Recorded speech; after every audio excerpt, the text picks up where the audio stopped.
नमस्कार। आज हम एक बहुत ही दिलचस्प सफर पर निकलने वाले हैं। एक ऐसा सफर जो हमें उस दुनिया में ले जाएगा जिसे हम अपनी आंखों से देख भी नहीं सकते। हम बात कर रहे हैं ब्रह्मांड की अदृश्य नींव की, यानी परमाणु और अणु की। हमारे आसपास जो कुछ भी है, चाहे वो कोई निर्जीव वस्तु हो या कोई सजीव प्राणी, सब कुछ इन्हीं छोटी छोटी इकाइयों से मिलकर बना है। तो चलिए, बिना किसी देरी के इसे डीकोड करते हैं। जरा सोचिए, अगर हम किसी भी चीज को लगातार काटते जाएं, छोटे और छोटे टुकड़ों में, तो आखिर में क्या होगा? क्या कोई ऐसा पॉइंट आएगा जहां हम उसे और नहीं काट पाएंगे? ये कोई आज का सवाल नहीं है। इंसानों ने हजारों सालों से इस महान दार्शनिक पहेली को सुलझाने की कोशिश की है। और इसका एक बहुत ही शानदार जवाब लगभग 500 ईसा पूर्व में प्राचीन भारतीय दार्शनिक महर्षि कणाद ने दिया था। उन्होंने कहा था कि किसी चीज को विभाजित करते करते अंततः एक ऐसी अवस्था जरूर आएगी जहां वो सूक्ष्मतम कण और ज्यादा नहीं टूटेगा, बिल्कुल अविभाज्य। और पता है उन्होंने इस अविभाज्य और अदृश्य कण को क्या नाम दिया? परमाणु। इस विचार का सफर बड़ा ही दिलचस्प रहा है। महर्षि कनाद और पकूधा कात्यायन के विचारों के बाद लगभग 400 ईसा पूर्व में ग्रीक दार्शनिक डेमोक्रिटस और ल्यूसिपस ने भी बिल्कुल ऐसा ही सोचा। उन्होंने इन कणों को एटम कहा, जिसका ग्रीक में मतलब ही होता है अविभाज्य। है ना कमाल की बात कि प्राचीन भारत और ग्रीस के विचार कितने मिलते जुलते थे। खैर, 18वीं सदी तक ये सब सिर्फ दार्शनिक बातें ही थीं, जब तक कि आधुनिक विज्ञान ने अपने प्रयोगों से इन्हें साबित करना शुरू नहीं किया। तो आज के इस एक्सप्लेनर में हम क्या क्या कवर करने वाले हैं? हम शुरुआत करेंगे पदार्थ के रहस्य से, फिर समझेंगे डाल्टन का परमाणु सिद्धांत, उसके बाद हम परमाणु के सूक्ष्मतम आकार, अणु और आयन की दुनिया, रासायनिक सूत्र लिखने के तरीके और आखिर में उस जादुई मोल कॉन्सेप्ट को समझेंगे। चलिए आगे बढ़ते हैं। तो चलिए सबसे पहले बात करते हैं पदार्थ के रहस्य की। कैसे हम दर्शन से आगे बढ़कर प्रायोगिक नियमों तक पहुंचे। 18वीं सदी के अंत तक आते आते वैज्ञानिकों ने सिर्फ सोचने के बजाय लैब में प्रयोग करना शुरू कर दिया था। आंतवां लवाइजिए नाम के वैज्ञानिक ने द्रव्यमान संरक्षण का नियम दिया। इसका सीधा सा मतलब ये है कि किसी भी रासायनिक अभिक्रिया यानी केमिकल रिएक्शन में मास या द्रव्यमान को न तो बनाया जा सकता है और न ही मिटाया जा सकता है। वहीं जोसेफ प्राउस्ट ने स्थिर अनुपात का नियम खोज निकाला। इसे ऐसे समझिए, पानी चाहे किसी भी नदी का हो या लैब में बना हो, उसमें हाइड्रोजन और ऑक्सीजन के द्रव्यमानों का अनुपात हमेशा 1 और 8 का ही रहेगा, एकदम फिक्स। अब आते हैं हमारे दूसरे महत्वपूर्ण पड़ाव पर, डाल्टन का परमाणु सिद्धांत, जिसने असल में रसायन विज्ञान की पूरी नींव रखी। साल 1808 में जॉन डाल्टन ने इन सारे प्रयोगों को एक बेहतरीन सिद्धांत में पिरो दिया। उन्होंने बताया कि हर एक चीज परमाणुओं से बनी है और ये परमाणु कभी नष्ट नहीं हो सकते। उनकी सबसे खास बात ये थी कि किसी एक तत्व के सारे परमाणु बिल्कुल एक जैसे होते हैं, उनका द्रव्यमान, उनके गुण सब सेम। और जब अलग अलग तत्वों के परमाणु आपस में जुड़ते हैं ना, तो वो हमेशा छोटी पूर्ण संख्याओं के अनुपात में जुड़कर यौगिक बनाते हैं। डाल्टन के इस सिद्धांत ने उन पुराने नियमों को एकदम परफेक्ट तरीके से साबित कर दिया।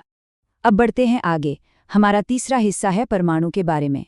ये इतने सूक्ष्म और अदृश्य हैं कि इन्हें मापना किसी जादू से कम नहीं।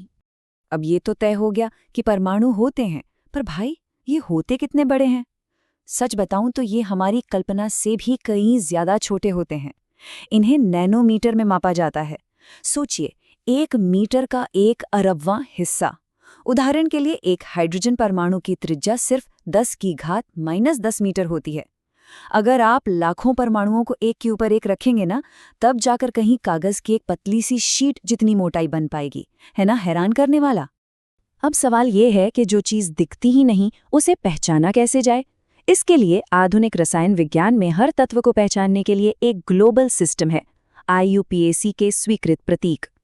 अब हाइड्रोजन का H और ऑक्सीजन का O तो समझ में आता है क्योंकि ये उनके अंग्रेजी नाम से लिए गए हैं, लेकिन लोहे को Fe क्यों लिखते हैं?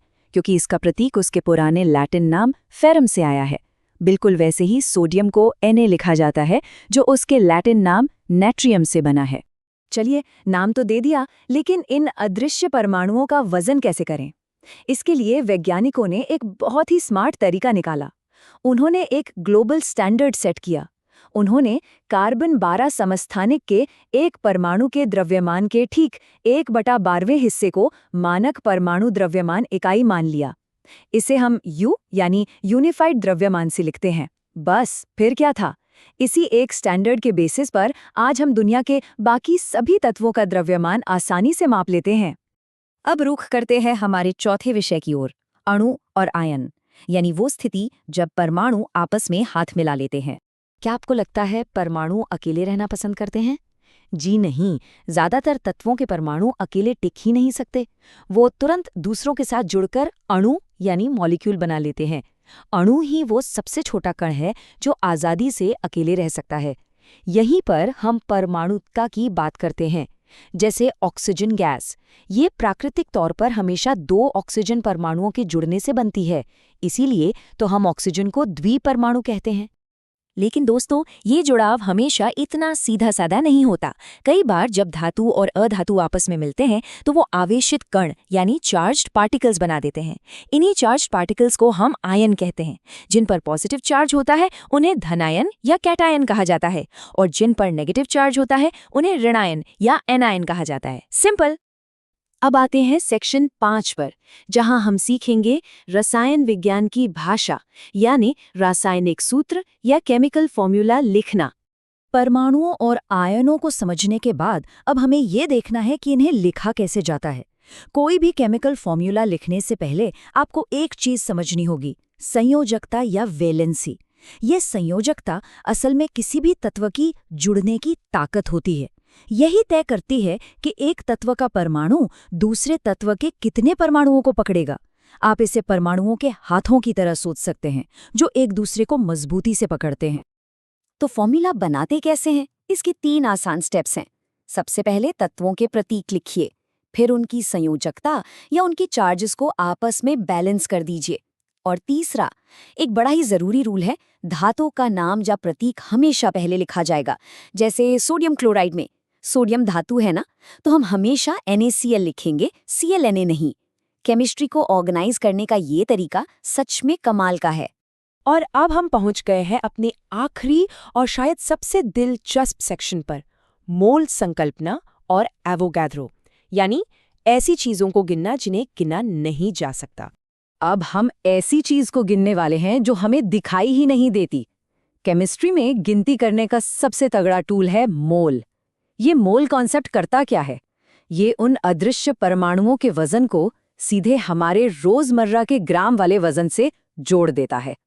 एकदम आसान शब्दों में कहूं तो किसी भी पदार्थ का 1 मोल उस पदार्थ की वो मात्रा है जिसका ग्राम में द्रव्यमान उसके परमाणु द्रव्यमान के बिल्कुल बराबर होता है।